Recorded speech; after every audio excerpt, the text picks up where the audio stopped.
सम्मान समारोह और प्रेस कॉन्फ्रेंस आयोजित किया गया, किस संदर्भ में क्या कहना चाहेंगे? देखिए, लगातार कई वर्षों से वैश्विक परिदृश्य पर कोरोना महामारी को लेकर के ये मानव प्रजाति है भयभीत और चिंतित है। तब ऐसे में भोजपुर दर्शन चैरिटेबल ट्रस्ट ने एक संकल्प लिया कि हम भारतवासी आशावादी हैं, हमेशा उम्मीद की किरण जगाए रखते हैं। कहीं न कहीं वो चिंता है, लेकिन उस चिंता में हम अहारनिश इतना न चिंतित हो जाएं कि हमारा अस्तित्व ही समाप्त हो जाए। तब हम लड़ने का संकल्प लेते हैं और उसके लिए लड़ने का हथियार, चाहे आपका कोरोना वैक्सीन या अन्य दवाइयों को लेकर के हम कहीं न कहीं सचेष्ट हैं। लेकिन जीवन में जब तक से आशा का संचार, उम्मीद का संचार, सांगीतिक संचार, यानी कहिए कि खुशी का संचार नहीं होगा तो सारी दवाइयाँ बेमानी हो जाती हैं। तब मनुष्य को जीने के लिए भौतिक संसाधन चाहिए, लेकिन स्वस्थ रहने के लिए संगीत भी चाहिए। और दौर चाहे जितना बदले, समाज में सद्भाव रहना चाहिए। हम रहें ना रहें, भारतवर्ष और पूरी दुनिया में संगीत रहना चाहिए। उसी को ध्यान में रखते हुए आरा सांस्कृतिक भूमि है, वीर भूमि भी है, लेकिन वीर भूमि से अलग हट करके अभी सांस्कृतिक पृष्ठभूमि को पुनर्जीवित और नवीनीकरण करने का नए साल में भोजपुर दर्शन चैरिटेबल ट्रस्ट ने संकल्प लिया है। और उसी की सुंदर परिणति आगामी 2 जनवरी 2022 को द रॉयल हेरिटेज, जिसके मालिक हमारे मनोज श्रीवास्तव साहब बैठे हुए हैं, हमारे बगल में पंडित जगनारायण तिवारी जी जो भोजपुर दर्शन चैरिटेबल ट्रस्ट के उपाध्यक्ष हैं, दर्शन चैरिटेबल ट्रस्ट के ही सचिव राजेश तिवारी जी भी आपके सामने बैठे हुए हैं, समीर श्रीवास्तव भी बैठे हुए हैं। हम लोगों ने एक संकल्प लिया कि आरा के माध्यम से पूरे देश में एक संदेश दिया जाए कि हमें हंसना होगा, हमें गाना होगा, हमें गुनगुनाना होगा, हमें खुश रहना होगा, हमें संगीतमय परिवेश में जीना होगा। इसी महान और उदात्त उद्देश्य को लेकर एक भव्य सांस्कृतिक आयोजन होने जा रहा है, जिसका नामकरण हम लोगों ने किया है शाम ए परदेसी। कहीं न कहीं परदेशियों से आप जानते ही हैं कि परदेसी शब्द जब आता है तो कहीं पुरानी स्मृतियां अगर तीव्र हो जाए तो हम लोग गाते भी थे कि परदेशियों से ना आँखियाँ मिलाना।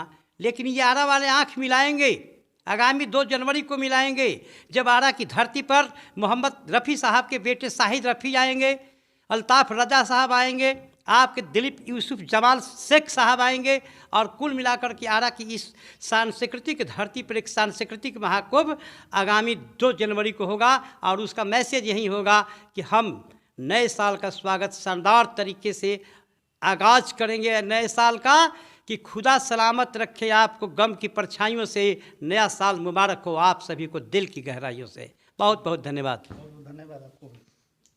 जी, आप क्या कहेंगे?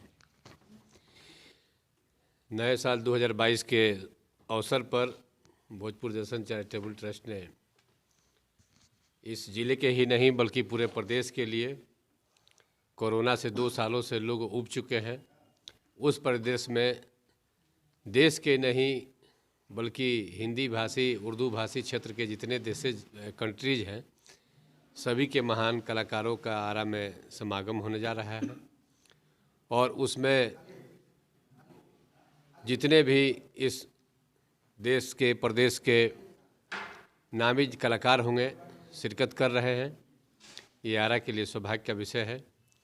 आशा करते हैं कि आरा से एक नई आशा की किरण जगेगी जो पूरे विश्व में फैलेगी। क्या कहेंगे? 2 तारीख के कार्यक्रम बुलाए।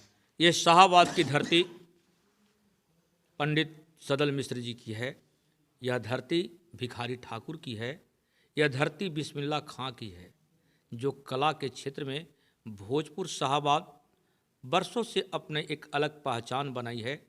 उस पहचान को और आगे बढ़ाने का प्रयास करते हुए आगामी 2 जनवरी को एक शाम ए परदेसी कार्यक्रम का आयोजन किया जा रहा है, जिसमें हमारे अध्यक्ष उपाध्यक्ष महोदय ने सारी जानकारी दी है। मुझे विश्वास है इस कार्यक्रम के बाद जमाना याद रखेगा इस बिहार के भोजपुर की धरती को, क्योंकि पहली बार कोई विश्व के जाने माने मोहम्मद रफ़ी साहब के सुपुत्र शाहिद रफ़ी जी बिहार पहली बार वो भी भोजपुर की धरती पर आ रहे हैं।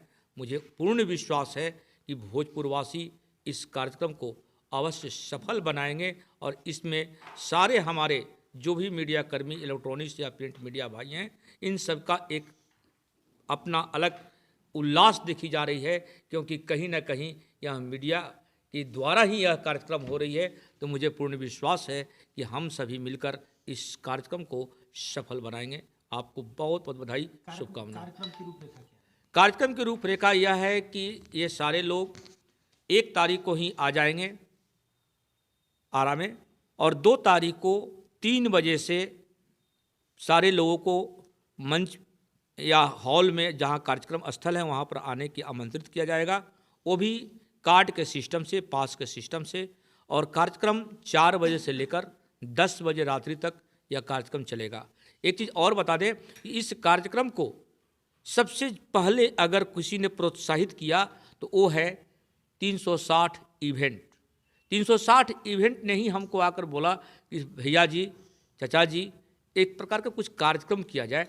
तो मैं अपने भोजपुरवासियों की ओर से 360 इवेंट, एकदम न्यू बच्चा है, यंग बच्चा है, उस बच्चे को भी मैं बहुत बहुत बधाई, शुभकामना देता हूं, जिसके चलते यह कार्यक्रम हो रही है। मुझे उम्मीद है कि नए साल का आगाज़ संगीत के साथ हम सभी भोजपुरवासी करेंगे। धन्यवाद।